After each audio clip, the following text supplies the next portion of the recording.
Bonjour tout le monde, on se retrouve aujourd'hui pour de nouvelles vidéos. Alors je sais, ça fait énormément de temps que je n'ai pas filmé, que je n'ai pas parlé devant une caméra. Shame on me.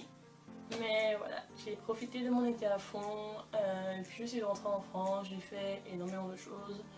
J'ai déprimé aussi.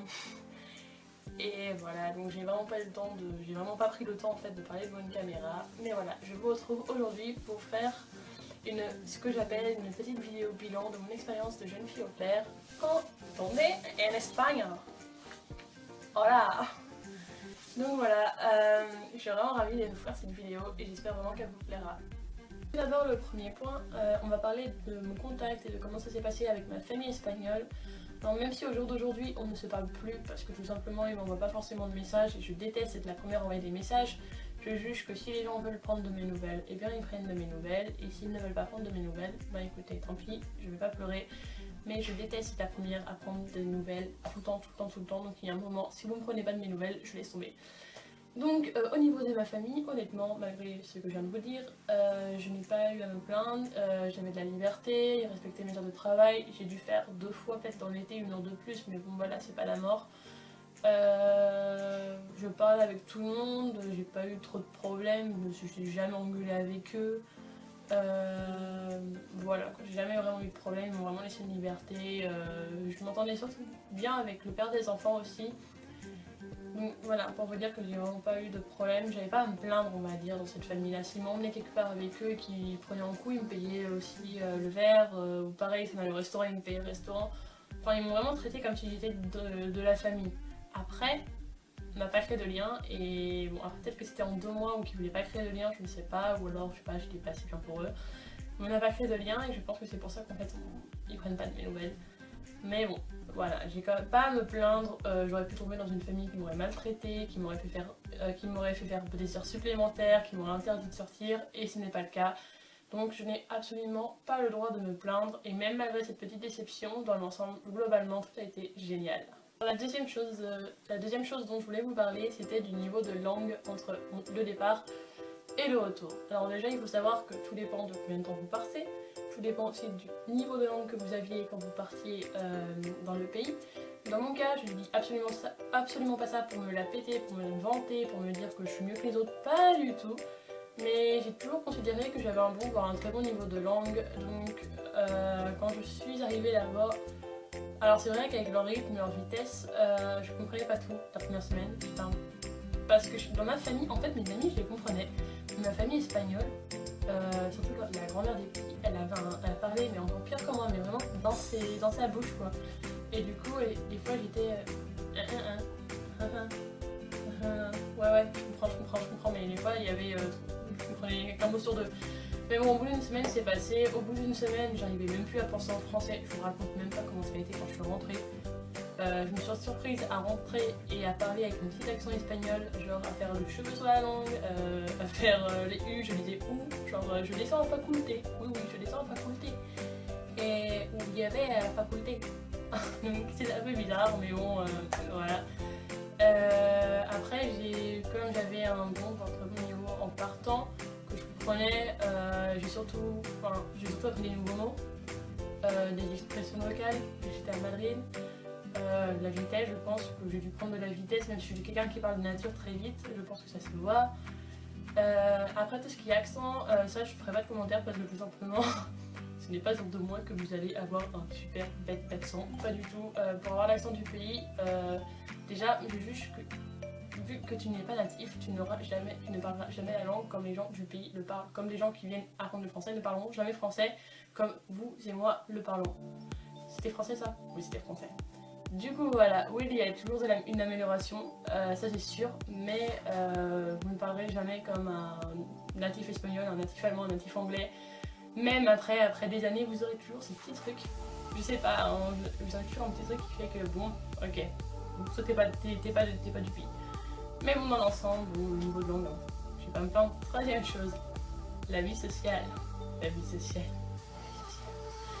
Alors autant vous dire que entre juillet et août, j'ai nettement préféré le mois de juillet, même si ça a été le mois le plus crevant, puisque ma famille était en mode je déménage, donc J'habitais pas, en fait j'habitais chez les grands-parents et comme j'habitais dans une capitale, j'avais le trajet en métro à faire et comme je vous le disais, je commençais à 7h30 le matin. Donc je devais me lever à 6h, sachant qu'avec le rythme espagnol, je me couchais à 1h du matin. Donc j'ai fait ça pendant 3 semaines et demie je crois. Donc bon, c'était un peu crevant. Donc au niveau de la vie sociale, j'ai préféré quand même juillet parce que c'est en mois d'août, mes amis espagnols sont partis en vacances, donc je me suis sortie un peu plus seule. Donc au mois de juillet, tout simplement j'ai connu déjà j'ai connu ma meilleure amie virtuelle de Twitter, qui s'appelle Carmela. Et bon, avec laquelle le courant est vraiment très bien passé même dans la vie réelle, qui m'a présenté à ses amis et je me suis mais vraiment plein de ses amis, en fait elle a vraiment fait en sorte que je m'intègre, ce qui a marché c'est vrai que je me suis vraiment très bien entendue avec ses amis, quand on sortait, ils me parlaient, ils s'intéressaient à moi, donc du coup je parlais, je m'ennuyais pas, donc je les ai souvent vus, Carmela je l'ai souvent vue. Après j'ai aussi une autre de mes amies espagnoles que malheureusement j'ai pu voir que 2 fois puisqu'elle partait en vacances et quand je suis arrivée en Espagne elle n'était pas là, du coup je crois qu'on a été sans Madrid tous les deux genre 2 semaines en commun. Donc bon malheureusement j'ai vu que 2 fois mais c'est déjà mieux que rien, que je leur verrai de toute façon l'année prochaine, il n'y a aucun souci. Au mois d'août la vie sociale était un peu, puisque les 2 clients partaient en vacances, j'étais en fait toute seule, du coup j'ai pu les trucs genre par moi-même. Après j'ai beaucoup rencontré de gens quand je suis allée, j'ai rencontré des gens avec les amis de ma famille espagnole avec qui j'ai pratiqué, ou alors quand je suis partie une semaine en vacances en Andalousie, je parlais avec les gens qui m'accueillaient, je parlais avec, ou je te montre dans la rue, je parlais avec les gens pour demander le chemin. Surtout quand je suis allée à Grenade, je me suis très bien entendue avec la dame, la jeune femme qui gérait la maison. Elle est même allée à la plage avec moi, c'était vraiment sympathique et de toute façon si je retourne à Grenade, c'est clair et net que je vais chez elle. Je lui ai dit que si je reviens, les voyages tout ça. Voilà, donc au niveau vie sociale, je suis vraiment entièrement satisfaite. Parce que la dernière chose pour terminer, mes petits espagnols, j'ai vraiment, franchement ils me manquent, je l'avoue. Et avec l'aîné, je m'entendais vraiment bien, même si j'aimais pas sa façon de parler. Il me parlait pas qu'à moi comme ça, il parlait aussi comme ça à sa mère et à ses parents. Quand il n'avait pas quelque chose, qui était vraiment en colère, il faisait une crise. Par contre, pour certains aspects, il était vraiment mature. C'est ça qui m'a un peu perturbée. Parce que d'un côté, il était très mature, mais alors que l'autre, c'était un gros bébé. Voilà. Le petit de 2 ans et demi, alors au début, franchement, je vais vous dire clair et net, quand il m'a vu, c'était équipe-toi, dégage, je ne veux pas te voir. Peut-être pas dans ces mots-là, mais voilà, c'est un peu ce que j'ai ressenti, on va dire comme ça. Mais bon, c'est normal, 2 ans et demi, c'est pas ma mère, je te connais pas, non, je veux pas te voir. Il a même pleuré la première fois, le premier lundi, parce que je suis arrivée un vendredi, et le lundi suivant, quand j'ai commencé à travailler avec les petits, qu'il a vu que c'était moi qui me réveillais le matin avec sa mère, il fait... Mais bon, voilà, il s'habitue à moi, après il était vraiment... Il se laissait faire par moi, et on a quand même eu un lien. Je lui ai appris plein de trucs, c'était vraiment génial. Même si parfois il m'énervait à pleurer, et c'était super tôt le matin dans le fond, voilà, j'aimais vraiment énormément. Et il me manque. Voilà. Alors, la 5e chose, et je pense que ça va être la dernière chose sur laquelle je vais vous parler, parce que sinon cette vidéo va s'éterniser. L'éducation. L'éducation est très différente d'ici, il y a pas mal de choses qui m'ont choquée. Pourtant, je suis pas le genre de personne à être super partisane de l'éducation française. Loin de là, pas du tout. En fait, c'est que les parents autorisaient beaucoup de choses aux enfants. Par exemple, mon petit me demandait souvent d'ouvrir un yaourt, et je commençais à l'ouvrir. Et puis là il me disait non j'en veux pas. Sauf que voilà la nourriture ça jette pas. Voilà du coup moi j'étais en mode bah non tu vas le manger. J'avais de la chance parce qu'en général le frère aîné aimait bien ce type de yaourt. Donc du coup il était bah moi je le veux. Donc du coup bah je lui donnais et puis voilà. Mais voilà. Ou alors par exemple j'avais pas le droit de les gronder. What? Une fois l'aîné m'a vraiment saoulée, du coup je l'ai engueulé.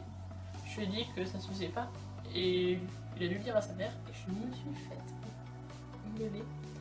Mais non, il n'y a que 6 ans, tu peux pas le gronder, ben comment veux-tu éduquer tes enfants si tu les grondes pas, il faut quand même expliquer les choses. Ou alors, je suis désolée vraiment pour le thème du sujet, mais comme je vous disais, mon petit a 6 ans. Et lorsque il y a eu les attentats du 14 juillet, comme tout français, même si je suis pas fan de la France et que je ne suis pas vraiment française, j'ai quand même été assez affectée. Parce que bon bah voilà les attentats, ça fait quand même 3 attentats que je prends sur la gueule déjà les pour le moment en 1 an et demi, donc j'étais très affectée. Et j'en ai parlé à mon petit, mais d'une manière comme on parle à un petit. Je lui ai pas dit alors il y a eu ça, ça, ça, ça, tous les détails. Non. Alors que le soir, sa mère est rentrée, il a tout raconté dans tous les détails. Et vraiment, quand je dis tous les détails. Et après, elle m'a dit ah oui, mais parfois il fait des cauchemars, il a peur de ce qui se passe dans le monde. Bon, en même temps, si tu racontes à une gosse de 6 ans qu'il y a un mec qui est arrivé, qui a écrasé tout le monde avec un camion, ou que le 13 novembre, il y a un mec qui s'est regardé dans une salle de concert et qu'ils ont tué tout le monde, tu racontes pas ça à un gosse de 6 ans, quoi. Voilà, il y a des choses que j'ai pas compris au niveau de leur éducation, c'était assez bizarre.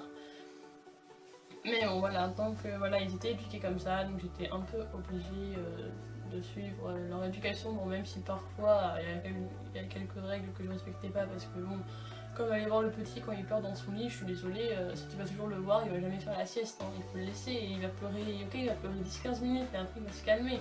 C'est pas en allant le voir toutes les 5 minutes qu'il va faire la sieste et qu'il va apprendre à se séparer de toi. Voilà, enfin leur éducation est assez bizarre. Je vais peut-être pas m'étaler sur ce point-là, mais bon voilà. Et donc pour répondre à la totalité des questions que vous pourriez me poser, ou alors aux questions, pour répondre totalement, justement, pour faire un bilan général, c'était une expérience que j'ai vraiment adorée, même s'il y a eu des hauts et des bas, comme n'importe quelle expérience. Je regrette vraiment pas de l'avoir faite, et ça a été vraiment le meilleur été de ma vie, clairement. Euh, Tant dans la vie sociale, tant dans le fait que j'ai habité en Espagne, que j'ai habité avec une famille, que j'ai appris plein de choses. Et j'ai juste envie de... Ça, en fait, ça a confirmé ce que je voulais faire. J'ai vraiment envie de retourner en tant qu'au pair. D'ailleurs, je projette d'y retourner l'an prochain.